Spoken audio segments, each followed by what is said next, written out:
Hello dear learners, स्वागत है आपका मेरे यूट्यूब चैनल पर। तो इससे प्रीवियस वीडियो में हम लोगों ने स्टार्ट किया था कॉन्टिनेंटल ड्रिफ्ट थ्योरी के बारे में पढ़ना, जिसमें अभी तक हम लोगों ने इसका जो बेसिक इंट्रोडक्शन है वो पढ़ लिया है और इसके फेवर में दिए जाने वाले, इसके सपोर्ट में दिए जाने वाले जो एविडेंसेस थे, जो साक्ष्य थे, उनके बारे में हमने डिस्कस किया था। उसके बाद हमने बात की थी फोर्स ऑफ ड्रिफ्टिंग के बारे में, यानी कि प्रवाह संबंधी बलों के बारे में, जिसमें बेसिकली दो टाइप के जो फोर्सेस थे वो वैगनर ने बताए थे, उनके बारे में हम लोगों ने बात कर ली है। तो आज के इस लेक्चर में हम लोग स्टार्ट करने वाले हैं पोस्ट ड्रिफ्ट स्टडीज़ के बारे में, यानी कि वो स्टडीज़, वो कुछ नई थ्योरीज जो कि वैगनर की थ्योरी के बाद में आई थी। और ये जो नई थ्योरीज आई थी, इनके बेसिकली आने का कारण क्या था? कुछ ऐसी कमियां जो कि वैगनर के सिद्धांत में रह गई थी या वो ठीक से एक्सप्लेन नहीं कर पाए थे, उनको दूर करना। तो उनको मॉडिफाई करके, उसमें उसको रेक्टिफाई करके, उसमें नई चीज़ें ऐड करके जो नई थ्योरीज दी गई थी, वही हम पोस्ट ड्रिफ्ट स्टडीज़ में पढ़ने वाले हैं। ठीक है, तो हम लोग स्टार्ट करते हैं इसको। तो यहाँ से हिंदी में दिया हुआ है और यहाँ से इंग्लिश में हम लोग स्टार्ट करते हैं। Post drift studies. It is interesting to note that for the continental drift, most of the evidences was collected from the continental areas in the form of distribution of flora and fauna or deposits like tellite. जैसा कि हम लोगों ने इससे पहले वाले lecture में पढ़ा था कि ये जो वैगनर की थ्योरी थी, कॉन्टिनेंटल ड्रिफ्ट थ्योरी, महाद्वीपीय विस्थापन सिद्धांत, इस सिद्धांत के फेवर में जो जितने भी एविडेंस दिए गए थे, उनको कलेक्ट कहाँ से किया गया था? उनको कलेक्ट किया गया था कॉन्टिनेंटल एरिया से, केवल और केवल महाद्वीपीय जो क्षेत्र थे वहाँ से उनको कलेक्ट किया गया था। और कहाँ, किस तरीके से? फ्लोरा एंड फौना, यानी जो वहाँ पे प्लांट्स वगैरह पाए जाते हैं, जो वहाँ पे एनिमल्स पाए जाते हैं, उसको ध्यान में रखते हुए ये एविडेंस जो है वो कलेक्ट किए गए थे। ठीक है, और साथ ही साथ टेलाइट को ध्यान में रखते हुए कलेक्ट किए गए थे। बट बाद में क्या हुआ? A number of discoveries during the post world war second period added new information to the geological literature. लेकिन जब पोस्ट वर्ल्ड वॉर सेकेंड का पीरियड आया, यानी कि जब द्वितीय विश्व युद्ध हुआ, तो उसके बाद का जो टाइम पीरियड था, उसमें कई सारी नई नई जो इन्फॉर्मेशन कलेक्ट हुई और नई डिस्कवरीज हुई, नए आविष्कार हुए, नई खोजें हुई, तो उससे और कुछ नई बातें पता चली। Particularly the information collected from the ocean floor mapping provided new dimension. और मेनली किस नई इन्फॉर्मेशन की बात यहाँ की जा रही है? वो नई इन्फॉर्मेशन जो कि ओशन फ्लोर से, यानी ओशन का जो तली वाला एरिया होता है, बॉटम जो होता है उसका, बेसिकली वहाँ से भी कुछ नई बातें हमें पता चली थी।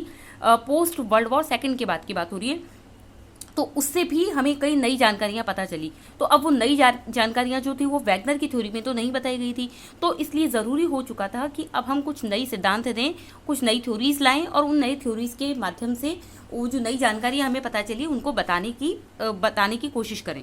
तो बस इसीलिए ये थ्योरीज दी गई थी। तो चलिए इनमें देखते हैं। सबसे पहली थ्योरी है कन्वेक्शनल करंट थ्योरी, यानी कि संवहनीय धारा सिद्धांत। ठीक है, आर्थर होम्स नाम के एक व्यक्ति हुए थे 1930 के अंदर, उन्होंने ये थ्योरी दी थी। सबसे पहली चीज़ जो आपको याद रखनी है, वो किसने दिया था ये सिद्धांत? कन्वेक्शनल करंट थ्योरी, यानी कि संवहन धारा सिद्धांत किसने दिया था? आर्थर होम्स नाम के व्यक्ति थे, उन्होंने दिया था 1930 के डिकेड्स में। And these currents are generally due to radioactive elements causing thermal differences in the mantle portion.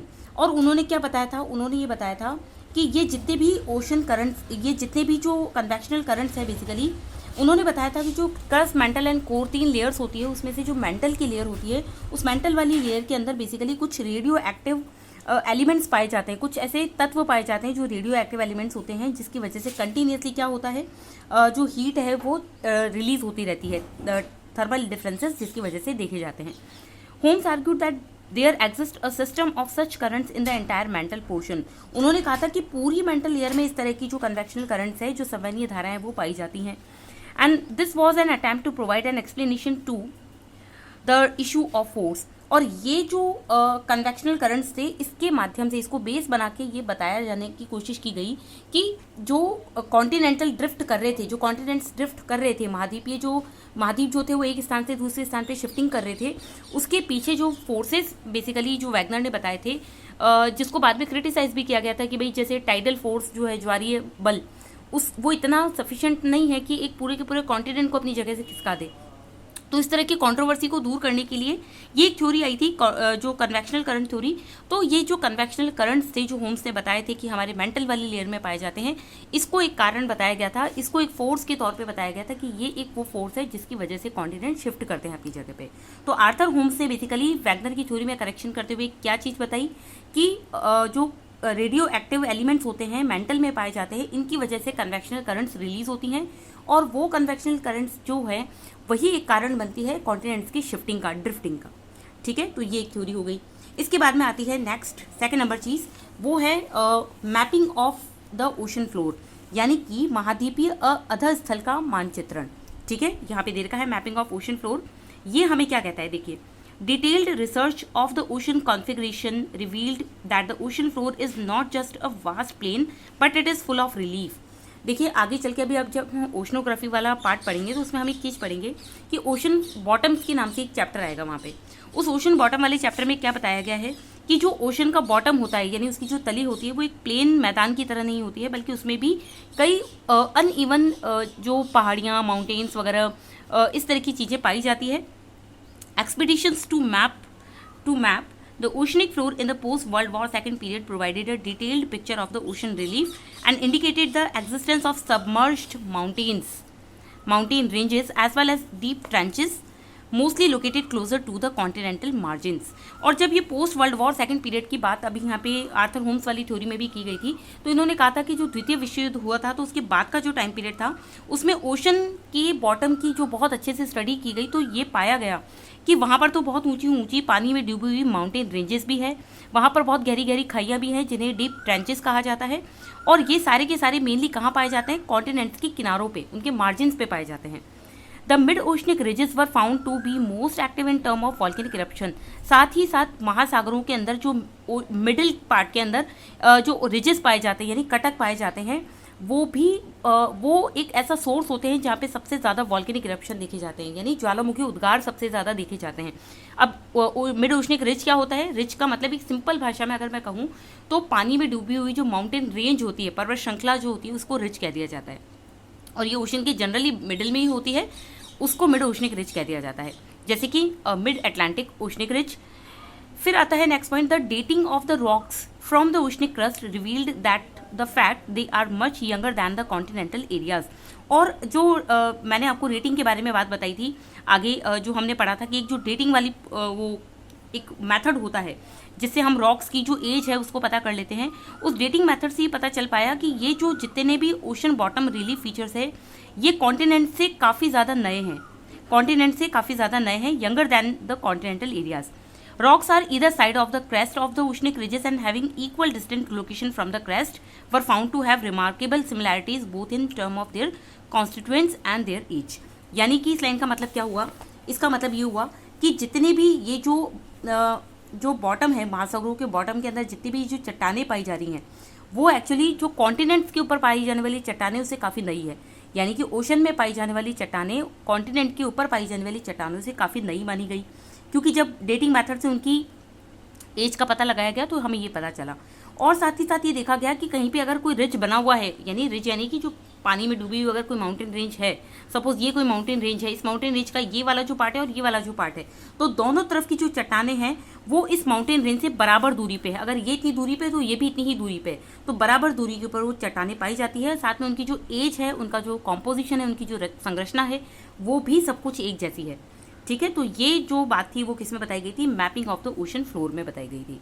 इसके बाद में आती है नेक्स्ट पॉइंट पे, हम आते हैं नेक्स्ट पॉइंट पे, वो है ocean floor configuration. Ocean floor configuration हमें क्या बताता है? In this section we shall note a few things related to the ocean floor configuration that help us in the understanding of the distribution of continents on ocean. इस section में हम कुछ ऐसी चीज़ों के बारे में स्टडी करेंगे, कुछ ऐसे फैक्ट्स जानेंगे जो हमें महासागर और महाद्वीपों के वितरण यानी उनके डिस्ट्रीब्यूशन को समझने में हेल्पफुल होंगे। So you will be studying the detail of ocean floor relief in chapter 13। हम इसकी डिटेल स्टडी जो है वो चैप्टर 13 में करेंगे। मैंने आपसे अभी पहले ही बताया था कि इस नाम का एक चैप्टर आएगा डिटेल में, तो वहाँ पर हम देखेंगे, बट यहाँ एक थोड़ा सा शॉर्ट इंट्रोडक्शन हम लोग देख लेंगे। The ocean floor may be segmented into 3 major divisions based on the depth as well as in the form of relief. अगर हम पूरे ओशन फ्लोर को एक पूरा मैदान मान लें तो हम उसको 3 मेजर डिविजन्स में डिवाइड कर सकते हैं। जैसे एक घर के अंदर सपोज कीजिए 3 रूम बने हुए हैं, पूरा जो एक घर है वो 3 रूम में डिवाइड है, तो वैसे ही पूरा जो ओशन फ्लोर है वो 3 मेजर डिविजन्स में डिवाइड है।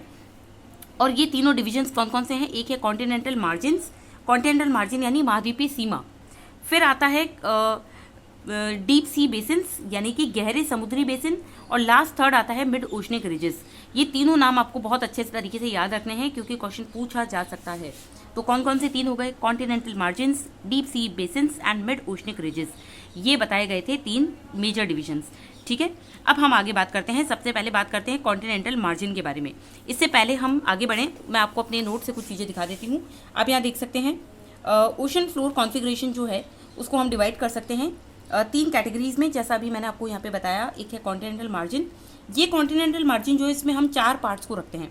एक तो होता है कॉन्टिनेंटल शेल्फ जिसे महाद्वीपीय मग्न तट कहा जाता है, एक होता है कॉन्टिनेंटल स्लोप यानी मग्न ढाल, एक होता है कॉन्टिनेंटल राइज यानी कि महाद्वीपीय उभार, और एक होता है डीप ट्रेंचेस यानी कि जो गहन सागरीय ट्रेंच होती है यानी खाइयाँ होती है वो, गर्त। देन आता है डीप सी बेसिन, इसको हम बोलते हैं अबैसल प्लेन यानी कि अगाध सागरीय मैदान। इसके बाद में आता है मिड ओशनिक रिजेस यानी मध्य महासागरीय कटक। ये 3 कैटेगरीज में इसको हम डिवाइड करते हैं। और आप यहाँ देख सकते हैं मैंने एक छोटा सा डायग्राम भी बना रखा है। यहाँ पे ये लैंड है यानी कॉन्टिनेंटल का किनारा है, थोड़ा थोड़ा सा हम ओशन के अंदर जाते हैं तो हल्का हल्का स्लोप का एरिया आता है, उसको हम बोलते हैं कॉन्टिनेंटल शेल्फ। देन अचानक से ढाल एकदम से बहुत स्टीप हो जाता है, उसको बोलते हैं कॉन्टिनेंटल स्लोप। और continental shelf and continental slope के बीच की जो लाइन होती है इसे क्या कहा जाता है? आप जरा मुझे कमेंट सेक्शन में बता दीजिए, क्योंकि इससे पहले मैंने इसका एक डिटेल वीडियो ऑलरेडी बना रखा है। तो अगर आपने वो देखा है तो आप मुझे कमेंट सेक्शन में बताइए कि continental shelf and continental slope को अलग करने वाला, सेपरेट करने वाली ये जो लाइन होती है क्या कहलाती है। ठीक है, इसके बाद में आता है अबैसल प्लेन, इसके बाद में आ जाते हैं मिड ओशनिक रिजेस, और उसके बाद में डीप ट्रेंचेस। इस तरीके से ये पूरा का पूरा जो फ्लोर का एक रफ स्ट्रक्चर है हम यहाँ पे देखते हैं।